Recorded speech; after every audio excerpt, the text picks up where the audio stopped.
The tunnel. I can hear the birds chirping, the crows cawing, the leaves murmuring as the first rays of the dawn breaks the dark emptiness of the night.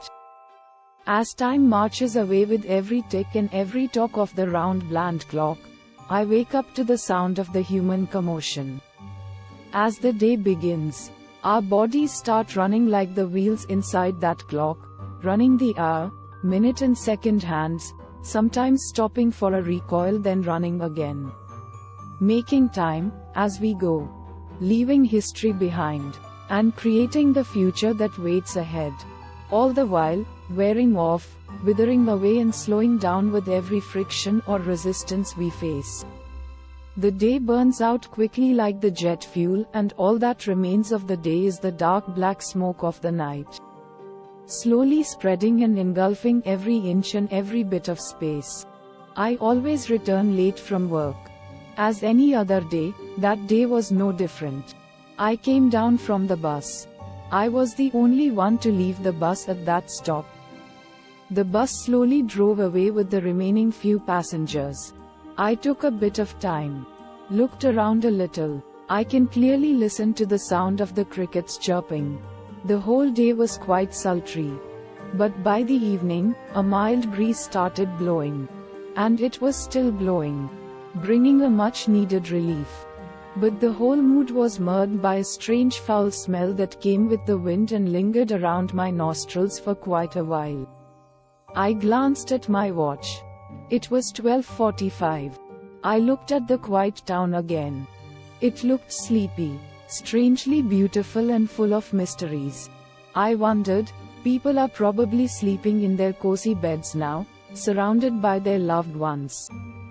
And here I am looking blankly at the dreamy eyes of the town and getting all poetic. I should hurry up before everyone starts worrying. As I walked towards the subway entrance, I smelt that foul smell again. But within seconds, it was gone again. I slowly walked down the flight of stairs, thinking about my kid. Smiling, at times, remembering the childish and funny things that he does. And worrying at the same time, thinking that I might be missing the best times of his life while working and that I would never get these days back. I will never be able to cherish these moments ever again. The subway was half lit. It felt very creepy that night. Then there was occasional hooting of the night bird. As I kept on walking, some of the lights flickered on and off.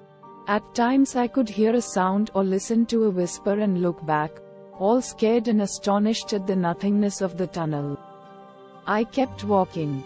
I started to sweat. I can feel the air getting thicker and thicker. Soon enough, I couldn't see anything that lay in front of me. I looked back and forth.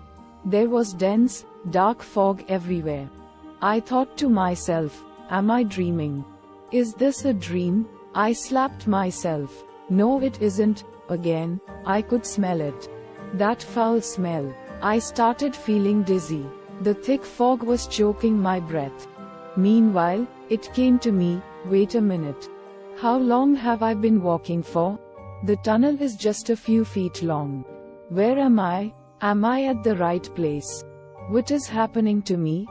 Just when I thought that things couldn't get any worse, something grabbed my leg from beneath, and a muffled scream could be heard, pull me up. Please, pull me up. Help me. Save me. I didn't know what to do. But I held those hands as hard as I could and I pulled it with all my strength. Soon enough, something snapped and I fell, hurting my head badly. As I slowly raised my hand, I saw the hand of a skeleton, twitching in my hands. Then I felt a shot of pain gushing through my head and within seconds, everything went dark.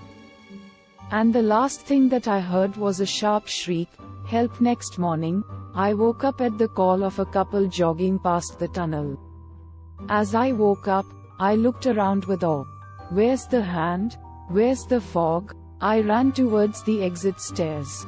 Ah, it's morning. I quickly gathered my belongings, that lay scattered on the floor and rushed to my home to a worried Terrified and of course angry wife and parents.